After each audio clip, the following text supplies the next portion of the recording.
말씀은 룻기 3장 10절부터 11절 두 절 말씀입니다.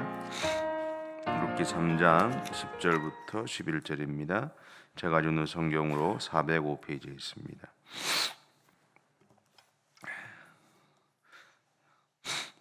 우리 함께 봉독하겠습니다. 그가 이르되 내 딸아 여호와께서 내게 복 주시기를 원하노라. 내가 가난하건 부하건 젊은 자를 따르지 아니하였으니 내가 베푼 이 내가 처음보다 나중이 더하도다. 그리고 이제 내 딸아 두려워하지 말라. 내가 네 말대로 내게 다 행하리라. 내가 현숙한 여인인 줄을 나의 성읍 백성이 다 아느니라. 아멘. 짧게 읽었지만 오늘 본문의 얘기를 보면 오늘 룻이 이제 보아스의 침상까지 들어가게 됩니다. 그 모습을 보면서 우리는 그녀가 좀 천박하다라고 생각할 수도 있습니다. 아무리 시어머니의 말을 들었다고 해도 어떻게 자기 몸을 저렇게 함부로 할 수 있는가라는 생각도 할 수 있죠. 하지만 오늘의 사건이 일어나게 된 이유는 2장에서 보면 룻이 추수하는 밭을 찾아갔는데 하필이면 그곳이 보아스라는 사람의 밭이었습니다. 그리고 보아스는 룻이 나오미와 함께 베들레헴으로 왔다는 사실을 소문을 통해서 이미 듣고 있었죠. 그래서 그는 그들의 형편을 위해서 생각해서 일꾼들에게 추수를 하면서 나라를 평소보다 좀 많이 흘리게 합니다. 그렇게 해서 룻과 나오미가 자신들의 삶을 살아가도록 돕고자 했죠. 더구나 룻을 통해서 보아스의 존재를 알게 된 나오미가 그가 자신의 집안의 기업 물음의 의무를 감당해야 할 대상이라는 것을 알게 됩니다. 그때부터 나오미는 룻에게 그의 밭으로만 가서 일을 하도록 부탁을 합니다. 그 이유는 하나죠. 어떻게 하든 간에 룻이 보아스의 눈에 띄어서 그가 자신의 집안을 위한 기업 물음의 역할을 감당하도록 하기 위한 거였습니다. 그런데 이미 사실은 이 룻의 존재가 그의 고향에 소문이 나 있었다는 거죠. 일반적으로 외부에서 사람이 들어오는 경우에는 이미 터를 잡고 있던 사람들이 텃세를 부리는 것이 그 일반적인 현상이죠. 그리고 룻은 모압 여인이었습니다. 그러다 보니 그녀를 향한 텃세는 더 강해야 하는 것이 맞았죠. 근데 성경 어디에도 그녀가 텃세로 인해서 어려움을 당했다라는 내용이 나오지 않습니다. 있다면 이 룻의 존재를 받아들이고 귀하게 여기는 모습만 있죠. 유대 사회에서 룻에 대해서 이렇게 행동했던 이유를 우리는 이 룻기 2장 11절에서 보아스가 룻에 대해 내린 결론을 통해 알 수 있습니다. 거기 보면 이렇게 되어 있습니다. 보아스가 그에게 대답하여 이르되 내 남편이 죽은 후로 네가 시어머니에게 행한 모든 것과 내 부모와 고국을 떠나 전에 알지 못하던 백성에게로 온 일이 내게 분명히 알려졌느니라. 그리고 본문 11절에서는 보아스와 유대 사회가 룻을 가리켜 현숙한 여인이라고 표현합니다. 그리고 이제 내 딸아 두려워하지 말라. 내가 네 말대로 내게 다 행하리라. 네가 현숙한 여인인 줄을 나의 성읍 백성이 다 아느니라. 이 보아스와 유대 사회가 룻을 향해서 이 현숙한 여인이라고 선언했던 이유에 대해서 두 가지를 생각할 수 있는데, 첫째는 룻이 남편의 죽음 이후에도 여전히 시어머니와 함께 살고 있었기 때문입니다. 다시 말하면 룻이 자신의 고향을 포기하면서 지금 시어머니와 함께 베들레헴에서 살아가고 있었기 때문에 그곳에 있었던 사람들이 이 여인은 현숙한 여인이다. 물론 이것 가지고만 이야기하지는 않았을 겁니다. 근데 거기에 이유 중 하나가 되죠.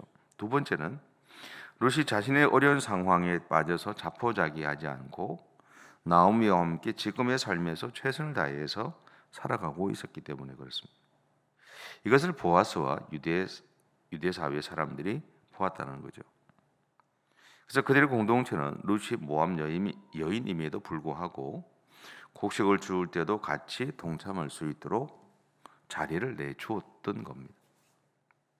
잠언 31장 12절부터 12절을 보면 현숙한 여인에 대해서 정의하는 내용이 나옵니다. 제가 조금 길지만 읽겠습니다.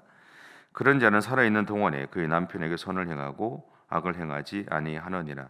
그런 양털과 삶을 구하여 부지런히 손으로 일하며 상인의 배와 같아서 먼 데서 양식을 가져오며 밤이 새기 전에 일어나서 자기 집안 사람들에게 음식을 나누어 주며 여종들에게 일을 정하여 맡기며 밭을 살펴보고 사며 자기 손으로 번 것을 가지고 포도원을 일구며 힘있게 허리를 묶으며 자기 팔을 강하게 하며 자기의 장사가 잘 되는 줄을 깨닫고 밤에 등불을 끄지 아니하며 손으로 손뭉치를 들고 손가락으로 가락을 잡으며 그런 공고한 자에게 손을 펴며 궁핍한 자를 위하여 손을 내밀며 자기 집 사람들은 다 홍색 옷을 입었으므로 눈이 와도 그는 자기 집 사람들을 위하여 염려하지 아니하며 그는 자기를 위하여 아름다운 이불을 지으며 세마포와 자색 옷을 입으며 그의 남편은 그 땅의 장로들과 함께 성문에 앉으며 사람들의 인정을 받으며 그는 배로 옷을 지어 팔며 띠를 만들어 상인들에게 맡기며 능력과 종기로 옷을 삼고 후일을 웃으며 입을 열어 지혜를 베풀며 그의 혀로 인의 법을 말하며 자기의 집안일을 보살피고 게을리 얻은 양식을 먹지 아니하나니. 이 말씀을 참고해 보면 보아스와 유대 사회가 룻을 향해서 현숙한 여인이라고 했던 것에는 한 두 가지 의미가 있는 것 같아요. 그것은 룻이 가정을 세울 수 있는 능력이 있는 여인이라고 보았기 때문이다라는 겁니다. 또 하나는 보아스는 룻이 자신과 함께 가정을 이루고 그 가정을 잘 관리할 수 있다고 보았다는 거죠. 다시 말하면 이 보아스의 눈에는 룻이 먼저 남편에게 자신감을 심어줄 수 있는 여인이었다라고 보았고요. 그리고 자신의 가족의 필요를 채워줄 줄 아는 마음을 가진 사람으로 보았다는 거죠. 또한 자신의 삶의 주변을 살펴보고 함께 살아갈 수 있는 길을 만들어갈 수 있는 여인으로 보았다는 겁니다. 더구나 룻은 가족들이 함께 살아가도록 도울 수 있는 사람으로 보았다라는 겁니다. 이 모습을 통해서 이 모습을 바라보면서 또 하나를 생각하게 된 게 뭐냐면 하나님의 눈에는 룻이 어떻게 보였을까? 하나님의 눈에는 룻이 보아스와 함께 예수님의 조상으로 살아가기에 합당한 성품과 자세를 가진 사람이었다라는 겁니다.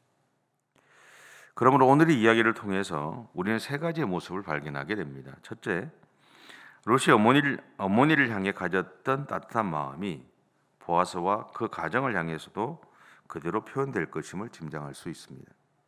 그리고 둘째는요, 보아스가 룻을 아내로 받아들여서 기꺼이 기업 모름의 역할을 감당해가는 모습을 보게 되죠. 마지막으로 세 번째는 이 두 사람의 만남을 주관하신 하나님의 모습을 보게 됩니다. 여기서 우리는 이 만남이 가진 큰 그림을 하나 발견하게 되죠. 그것은 하나님이 예수님을 통해 이루고자 하셨던 구원은 하나님이 선택한 사람들만을 위한 것이 아니다라는 거죠. 하나님이 그리신 그림은 예수님을 통해서 온 세상이 구원받는 것입니다. 물론 이러한 하나님의 계획을 받아들이고 안 받아들이고 이 선택은 각자의 몫으로 남겨져 있습니다. 그럼에도 이 그림의 완성을 위해 오늘 우리가 해야 할 일은 세상을 향해 예수님을 전하는 거죠. 그리고 우리가 세상에 복음을 전하고자 하는 마음이 오늘 시어머니를 향해 룻이 가진 따뜻한 마음이었다라는 것.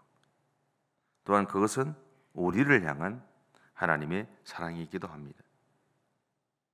그러기에 오늘 우리에게 주어진 것은 이 사랑을 실천하며 살아가는 겁니다. 오늘 룻과 보아스의 모습, 그리고 보아스와 유대 사회가 룻을 향해 가지고 있었던 그 모든 일들은 어떻게 보면 룻이라는 개인적인 한 여인의 삶의 성품이나 자세나 그런 것들이 바탕이 되어졌을 겁니다. 근데 동시에 룻이라는 여인의 가치를 볼 줄 알았던 보아스와 그 유대 사회가 가지고 있는 모습이기도 하죠.